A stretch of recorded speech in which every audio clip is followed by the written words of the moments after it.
ছিঁড়ে দিতে হবে, কথা ঠিক কিনা? অসহায়ের প্রতি হাত বাড়ালে হাত ভেঙে দেওয়া হবে।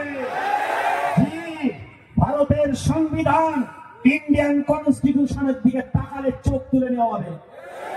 এ ভারতের মাটি সম্প্রীতির মাটি, ভালোবাসার মাটি, ভাতৃত্বের মাটি, মেলবন্ধনের মাটি, রাসূলুল্লাহর আদর্শে আদর্শিত এই বাংলার মুসলমান।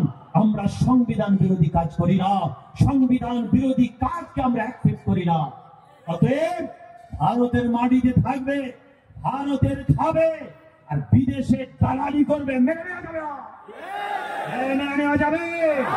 ভারতের মাটিতে থাকবে, ভারতের সম্পত্তি খাবে, ব্যবহার করবে, ভারতের ঐতিহ্য, ভারতের মেলবন্ধন, ভারতের ইউনিটি নষ্ট করবে। মেনে নেওয়া যাবে? মেনে নেওয়া যাবে? অতএব আজকে আমরা